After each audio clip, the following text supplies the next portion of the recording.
Il suffit parfois d'un regard pour qu'un homme respectable perde pied. Mamadou Konaté avait 50 ans, et dans le quartier de Kati, son nom évoquait le respect discret, la dignité silencieuse et le travail bien fait. Propriétaire d'une boutique de pièces détachées, il avait pendant 3 décennies partagé sa vie avec Hawa, son épouse fidèle, avec qui il avait élevé 6 enfants, désormais presque tous adultes, partis chercher leur propre voie, laissant derrière eux une maison modeste mais solide, bâtie au fil du temps sur des compromis, des sacrifices et un amour silencieux, sans grands mots, mais bien réel. Et pourtant, depuis quelque temps, Mamadou ressentait un vide qu'il n'arrivait pas à nommer, un creux invisible dans l'âme. Les enfants n'étaient plus là, la maison sonnait creux. Hawa, absorbée par les tâches domestiques et ses longues prières, avait perdu ce rire léger qui autrefois illuminait les fins de journée. Alors, chaque soir, Mamadou s'asseyait seul sous le vieux manguier, écoutant distraitement les radios locales, les pensées vagabondes et le cœur rempli d'une nostalgie amère. Contemplant sans l'avouer les jeunes couples qui riaient dans les ruelles, se demandant s'ils ne regrettaient pas, au fond, d'avoir cessé un jour d'être le centre du monde de quelqu'un. C'est dans cette faille silencieuse, dans ce moment fragile où même les certitudes d'un homme s'effritent, qu'il rencontra Fatoumata, une jeune femme de 24 ans, étudiante en communication venue passer quelques jours chez une tante du quartier. Vive, rieuse, les yeux pleins de malice, elle l'appelait d'abord tonton avec respect, riait à ses blagues, l'aidait à porter ses sacs, revenait souvent discuter avec lui, comme si sa présence lui était douce. Et Mamadou, flatté, troublé, se sentit peu à peu revivre, comme si le monde lui offrait une seconde jeunesse. Pour la première fois depuis des années, quelqu'un posait sur lui un regard neuf, autre que celui de l'âge ou de l'habitude. Il ne sut ni comment ni quand, mais il se mit à penser à elle la nuit, à sourire tout seul, à se redresser avec une étrange fierté. Et, comme un homme qui refuse d'admettre le poids du temps, il fit un choix irréversible. Il décida d'épouser Fatoumata. Il n'en parla à personne, pas même à Hawa. Un matin, il se rendit chez la tante de la jeune femme et demanda sa main. La nouvelle fut un séisme dans le quartier. Ses enfants, furieux, crièrent à la trahison. Sa sœur tenta de l'en dissuader. Mais Mamadou resta de marbre, répétant que ce n'était ni un crime ni un péché, que sa religion le lui permettait, et qu'il ne faisait qu'honorer une tradition. Le mariage fut célébré discrètement. Il installa Fatoumata dans une petite maison qu'il loua non loin de la sienne, et la jeune épouse, excitée par cette nouvelle vie, publia fièrement sur les réseaux sociaux des photos de sa dot, posant comme une reine dans sa nouvelle demeure. Mamadou, lui, se redressa intérieurement. Il acheta des vêtements neufs, un smartphone moderne, des chaussures brillantes, marchant dans la rue avec les épaules hautes, comme pour prouver au monde qu'il n'était pas encore fini, qu'il pouvait encore séduire, encore aimer, encore exister au présent. Pendant quelques semaines, il flotta dans cette illusion de renouveau. Fatoumata l'appelait « mon lion », riait à ses histoires, lui prenait la main en public, et les langues du quartier se mirent à murmurer, tandis que Hawa, elle, gardait le silence, sans jamais poser de questions. Son regard, seulement, s'était assombri.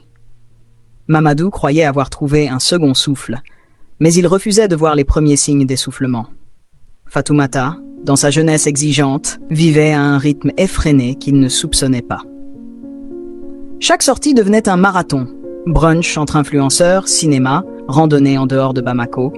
Chaque week-end, un défi physique et moral. Il se forçait à marcher vite, à rire, à porter des habits trop jeunes pour lui. Mais bientôt, son corps protesta. Fatigue chronique, sommeil troublé, sueur excessive, appétit déséquilibré. Le médecin lui parla d'hypertension. Il baissa les yeux, honteux. Et pendant ce temps, Fatoumata, insouciante, filmait leurs repas, leurs sorties, même leurs moments intimes, soigneusement édulcorés pour les réseaux sociaux, et le surnommait « mon sugar » dans ses vidéos, ce qui faisait rire ses abonnés, mais blessait Mamadou profondément, qui avait le sentiment de devenir un personnage de comédie, une caricature de lui-même. De retour chez Hawa, les silences devenaient pesants, et même sans mots, elle voyait ce que son mari ne voulait pas admettre. Il s'éteignait lentement. Puis un soir, après une énième sortie où il avait dû danser sous la pluie devant une caméra, Mamadou rentra trempé, épuisé, titubant. Il s'effondra dans la cour, à bout. Hawa s'approcha lentement, l'aida à s'asseoir et murmura « Tu n'es plus un lion, tu es un homme fatigué. » Il ne répondit pas. Mais pour la première fois, il sentit au fond de lui qu'il avait peut-être commis une erreur, une faute que ni le pardon, ni le temps ne pourraient totalement réparer. Les jours suivants furent amers. Mamadou évitait les miroirs, fuyait les regards, même Fatoumata, devenue distante, semblait s'ennuyer. Et dans le silence, entre deux soupirs, il comprit. Il avait confondu désir et besoin d'attention, illusion de jeunesse et vérité du cœur. Car parfois, en croyant fuir la solitude, on court droit dans l'oubli de soi-même. Quand l'illusion s'effrite, il ne reste que le réel, brut, douloureux, mais peut-être salvateur. Fatoumata s'ennuyait. Elle passait plus de temps sur son téléphone qu'avec lui. Les nuits devenaient des silences épais, les matinées des soupirs à peine voilés.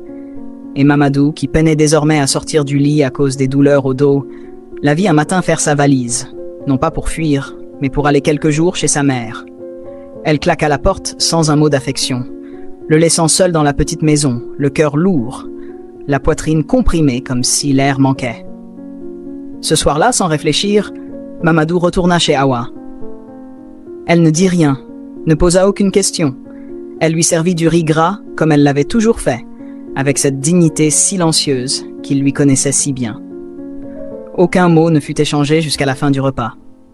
Puis, posant sa main ridée sur la sienne, il murmura d'une voix tremblante. « Je me suis trompé. Je veux qu'elle parte. Elle n'est pas faite pour cette vie. » Hawa le regarda longuement, sans jugement. Puis elle se leva, débarrassa les assiettes et répondit calmement. « Tu l'as épousée. Elle fait partie de toi maintenant. Ce n'est pas à moi de la faire partir. » À cet instant, Mamadou sentit un frisson d'impuissance glacer sa nuque. Le monde qu'il avait voulu reconstruire avec Fatoumata s'effritait comme sable entre ses doigts, et celui qu'il avait abandonné, ce foyer d'autrefois, ne lui ouvrait plus les bras comme avant. Entre deux vies, il flottait seul, naufragé de ses propres choix. Fatoumata revint quelques jours plus tard, les bras chargés de cadeaux offerts en ville. Parfums, vêtements de marque, accessoires pour téléphone dernier cri. Elle embrassa Mamadou du bout des lèvres, posa ses sacs et s'enferma dans la chambre. Il tenta de lui parler, mais elle lui tourna le dos. Elle était là sans être là, ailleurs dans sa tête, dans une autre vie. Leur conversation tourna court. Le lendemain, elle sortit tôt, sans dire un mot. Le soir, elle rentra accompagnée d'une amie, ria bruyamment dans le salon. Mamadou, dans sa propre maison, n'osa rien dire. Il se contenta d'écouter depuis la minuscule cuisine. De son côté, Hawa s'était enfermée dans un silence digne, priant plus souvent, parlant moins, regardant ses enfants dans les yeux sans jamais évoquer leur père. Même lorsqu'il venait rendre visite, le nom de Mamadou était évité. Le lien se distendait, et Mamadou le sentait. Quelque chose s'était cassé, définitivement. Une nuit, seul dans son lit, il ouvrit un vieux carnet poussiéreux, celui où il notait autrefois ses pensées, et il écrivit « J'ai cherché à rajeunir mon corps. J'ai vieilli mon âme. J'ai voulu combler un vide. J'en ai creusé un autre. » Il referma doucement le carnet. Le silence, à présent, n'était plus absence de bruit. Il était une punition. Et il savait qu'il la méritait. Les jours passaient, lents comme une pluie sans fin. Mamadou, replié sur lui-même, n'avait plus l'énergie de faire semblant. Son commerce déclinait. Les clients se faisaient rares. Ses mains tremblaient en rendant la monnaie. Fatoumata, elle, vivait sa vie comme s'il n'existait plus. Elle sortait seule, rentrait tard, parfois ivre de rire, parfois froide comme un mur. Mamadou savait. Il n'avait ni preuve ni force, mais il savait. Elle voyait quelqu'un d'autre. Et il ne voulait pas savoir qui, car il avait trop peur d'entendre ce que son cœur redoutait déjà. Un après-midi, alors qu'il se reposait sous le manguier, Hawa s'approcha, s'assit à ses côtés, sans un mot. Ils restèrent ainsi, en silence, côte à côte, dans une paix étrange, le passé entre eux, lourd mais familier. Puis elle dit doucement, « Tu sais, tu peux revenir ici, pas comme Marie, mais comme celui que j'ai connu. Et mes fautes, demanda-t-il, la voix nouée. Le pardon n'efface pas tout, mais il ouvre une porte. À toi de voir si tu veux la franchir. » Ces mots résonnèrent longtemps dans le cœur de Mamadou. Pour la première fois depuis des mois, une larme roula lentement sur sa joue. Il n'était pas sauvé, mais il n'était plus totalement perdu. Le chemin serait long, mais il existait encore. La nuit qui suivit, il dormit peu. Les souvenirs affluèrent comme une marée. Les rires de ses enfants, les repas du soir en famille, les longues discussions sur la véranda avec Hawa. Des moments simples, mais pleins de chaleur. Comment avait-il pu les échanger contre une illusion? Le matin, il se leva tôt. Il se rendit chez Fatoumata. La maison était vide. Sur la table, une lettre pliée. « Je pars pour Abidjan. Ne m'attends pas. J'ai besoin de vivre. » Aucune colère, aucun regret. Juste cette phrase, sèche comme une gifle. Il resta debout, la lettre à la main, le souffle court. Il n'y avait plus de place pour les larmes, juste un immense vide. Il quitta la maison sans se retourner et marcha lentement vers chez lui, vers la maison, celle qu'il n'aurait jamais dû quitter. En arrivant, Hawa le regarda sans surprise. Elle l'attendait. Il posa la lettre sur la table sans un mot. Elle hocha doucement la tête, puis retourna à ses occupations. Le pardon prend du temps. Mais ce jour-là, le retour avait commencé. Mamadou décida de fermer sa boutique pour quelques semaines. Il avait besoin de repos, de silence, de reconstruction. Il recommença à aider Hawa dans les tâches du quotidien, à partager le thé avec les voisins, à écouter les nouvelles sans amertume. L'éveil était douloureux, mais il était vivant, et c'était déjà un début. Les mois passèrent lentement, mais doucement, Mamadou reprenait pied. Hawa, fidèle à elle-même, ne montrait ni rancune excessive, ni tendresse appuyée. Elle agissait comme une femme qui avait connu la douleur, mais refusait d'y vivre. Mamadou reprit sa boutique avec moins d'ambition, mais plus d'écoute. Il devenait peu à peu le vieux sage du quartier. Il conseillait sans juger, racontait son histoire sans détour, avertissait sans colère. Un jour, son fils aîné, Modibo, vint lui rendre visite. Ils burent du thé sous le manguier.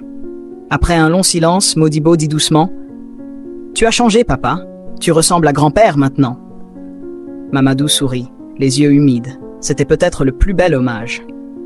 Fatoumata n'avait plus jamais donné signe de vie, et il avait cessé de l'attendre. Elle appartenait au passé.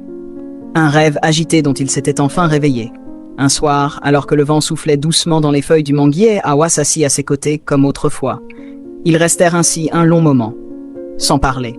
« Tu veux du thé ?» demanda-t-elle. « Oui, » répondit-il avec un léger sourire. C'était peu, mais c'était tout. Le calme était revenu. Pas celui d'une vie parfaite, mais celui d'une paix retrouvée, lentement reconstruite à deux. Cette histoire vous a touché? Elle n'est qu'une parmi tant d'autres. Pour découvrir plus de récits poignants inspirés de la vie réelle, mêlant émotion, tradition et choix difficiles, abonnez-vous dès maintenant. Partagez ce texte, dites-nous en commentaire. À la place de Hawa, qu'auriez-vous fait? Un simple like ou partage nous aide à continuer à raconter ces vérités silencieuses.